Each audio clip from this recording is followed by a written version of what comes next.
सुप्रभात बच्चों। सभी बच्चे अपनी हिंदी 1 की किताब निकालेंगे, ठीक है ना। इसमें हम पढ़ रहे थे आपका पाठ 16 साहसी अभिमन्यु, ठीक है ना। अभिमन्यु के बारे में पढ़ रहे थे, कितना साहसी, बहादुर और वीर थे, ठीक है। तो ये उस समय की बात थी जब महाभारत का युद्ध चल रहा था और किन के बीच हो रहा था, कौरवों और पांडवों की सेनाओं के बीच, ठीक है ना। तो पेज नंबर 79 79 निकालेंगे, ठीक है ना। आज की डेट मेंशन करेंगे ऊपर और आज का दिन क्या है, मंगलवार, ठीक है।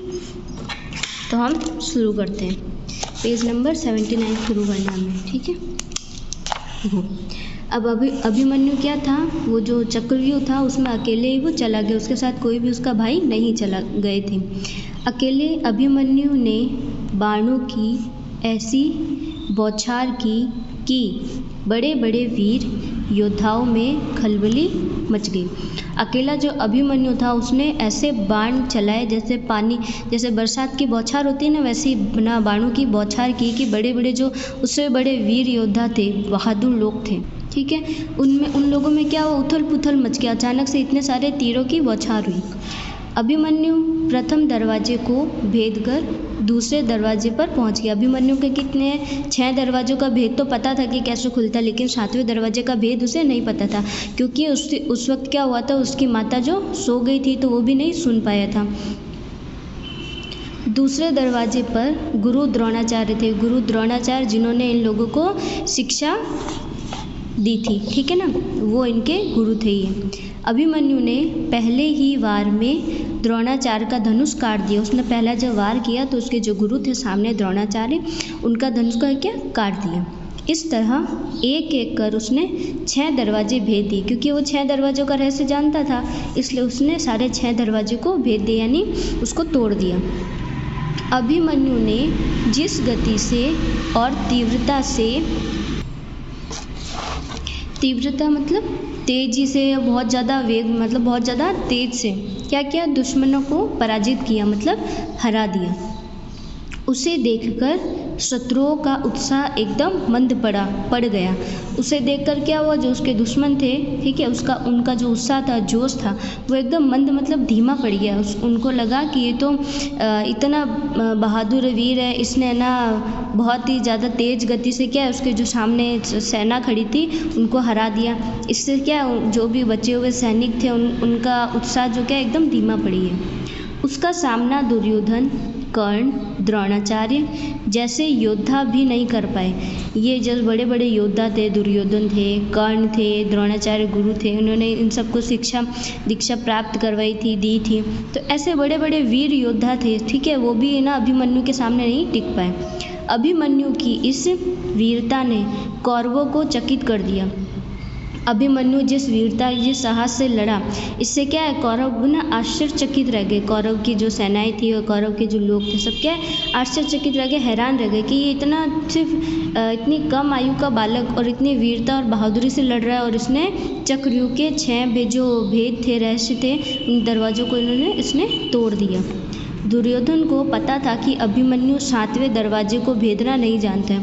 अब दुर्योधन को तो पता था कि 6 तो इसको पता है, लेकिन सातवां जो था वो इसको नहीं पता था कि इसको कैसे भेदना है, मतलब इसको कैसे तोड़ना है, इसीलिए बाहर नहीं जा सकता। इसलिए क्या है, चक्रव्यूह होता है, ऐसे गोल गोल सेनाएं लगा रखी होती है, ठीक है, 7 तरीके से।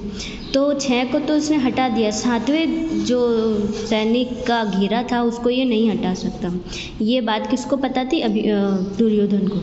उसने सभी सैनिकों से कहा, इस बालक को एक साथ घेर लो। सभी सैनिक को क्या बोला, इस बालक को एक साथ घेर लो, नहीं तो हम सब मारे जाएंगे, नहीं तो ये क्या हम सबको मार देगा। कर्ण, दुर्योधन और द्रोणाचार्य जैसे सभी महारथी क्या होते हैं, 10,000 सैनिकों के सामने अकेला एक लड़ने वाला, उसको महारथी कहते हैं, ठीक है। तो द्रोणाचार्य जैसे सभी महारथियों ने वीर बालक अभिमन्यु पर एक साथ आक्रमण कर दिया। सारी सेनाओं ने, और कर्ण, दुर्योधन और द्रोणाचार्य जी ने क्या किया, सबने एक साथ उस छोटे से बालक पर आक्रमण कर दिया। अब हम पेज टर्न करेंगे, ठीक है। अब भी वह अकेला बालक बड़े बड़े महारथियों पर भारी पड़ रहा था, लेकिन क्या हुआ, जब एक साथ सबने इस पे हमला कर दिया फिर भी ये क्या है, सब महारथियों पर ये भारी पड़ रहा था। फिर द्रोणाचार्य ने संकेत किया, मतलब इशारा किया, जब तक इसके हाथ में धनुष बाण रहेगा यह हम सबके छक्के छुड़ाता रहेगा। अब द्रोणाचार्य जी ने क्या इशारा किया कि इसके हाथ में जो धनुष बाण है, ठीक है, ये अगर रहेगा इसके हाथ में तो ये हम सबके छक्के छुड़ाता रहेगा, मतलब ये हम सबको ऐसे ही पराजित करता रहेगा। यह सुनते ही कर्ण ने उसका धनुष काट दिया। ये सुनते ही कर्ण ने क्या किया, उसके धनुष को काट दिया। अभिमन्यु ने धनुष फेंक दिया, उसका धनुष कट गया तो उसने क्या किया, उसे फेंक दिया और तलवार खींच ली, मतलब तलवार निकाल ली। वह तलवार से ही दुश्मनों को धराशायी करने लगा। तलवार से क्या करने लगा, दुश्मनों को मारने लगा। पहले धनुष से करा था, अब तलवार से करते हैं। इसी बीच एक बार उसके सारथी मतलब जो रथ चला रहा था उस व्यक्ति को क्या हुआ, उसके सीने में एक बाण लग गया, ठीक है, सीने को चीरता हुआ निकल गया, उसके आर पार हो गया। वह सारथी वहीं गिरकर ढेर हो गया। ये देखो, ये सारथी ये ना चला रहा है तो क्या हुआ, इसने जब धनुष चलाया किसी ने तो उसके सारथी को लग गया और वो वहीं गिर गया। अभिमन्यु तलवार से शत्रुओं पर घातक प्रहार कर रहा था। वो क्या कर रहा था, अब अपनी तलवार से दुश्मनों पर वार कर रहा था। दुर्भाग्य से तभी एक योद्धा ने उसकी तलवार के 2 टुकड़े कर दिए। अब ये ना हो गया दुर्भाग्य उसका कि एक योद्धा था, ठीक है, उसने क्या किया, उसके तलवार के क्या किए, 2 टुकड़े कर दिया, यानी उसको तोड़ दिया।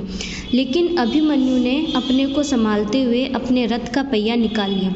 लेकिन अभिमन्यु ने क्या किया, अपने आप को संभाला, उसके पास धनुष बाण भी नहीं था, ठीक है, अब उसकी तलवार भी तोड़ दी और उसका सारथी भी क्या था, वो उसको भी तीर लग गया था। तब उसने क्या अपने को संभालते हुए रथ का पहिया निकाल लिया और उससे अपनी रक्षा करने लगा, यानी बचाव करने लगा। इसी बीच दुःशासन के पुत्र ने गदा फेंककर घातक प्रहार किया। इसी बीच क्या किया उसने, जब ना ये पहिया जब ले लिया अपनी सुरक्षा के लिए, तो दुःशासन का जो पुत्र था उसने गदा फेंक कर उस पर प्रहार कर दिया। अभिमन्यु ने पलटकर उसी की गदा से उसे मार दिया। वापस क्या किया, उसी के गदे से उसको खत्म कर दिया और आप भी वीर गति को प्राप्त हो गए। और अभिमन्यु भी क्या हुआ, युद्ध में वीर गति मतलब क्या हुआ, युद्ध में वीरता से लड़ते हुए मरना। अभिमन्यु भी क्या, वीरता से लड़ते हुए मृत्यु को प्राप्त हुए।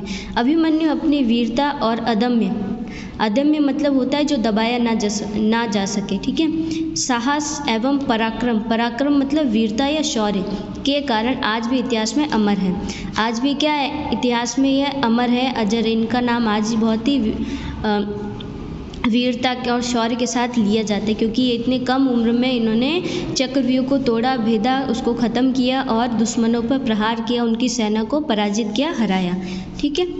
तो ये पार्ट आपका यहीं पर पूरा होता है। इस पार्ट में आपको ये उद्देश्य बताया गया है कि आप सब में साहस, वीरता, ठीक है, इन सब गुणों का विकास करना है और इसमें जो नए नए शब्द आए ना उनके बारे में आपको जानकारी प्राप्त करनी थी, ठीक है। चलिए, ये आपका पार्ट आपका पूरा हो गया। आपको 2 बार अच्छे से पढ़ना है। जो आपको कठिन शब्द लिखे ना उन पर अंडरलाइन करके उसको बार बार आपको लिखने की प्रैक्टिस करनी है, ठीक है। Okay, thank you.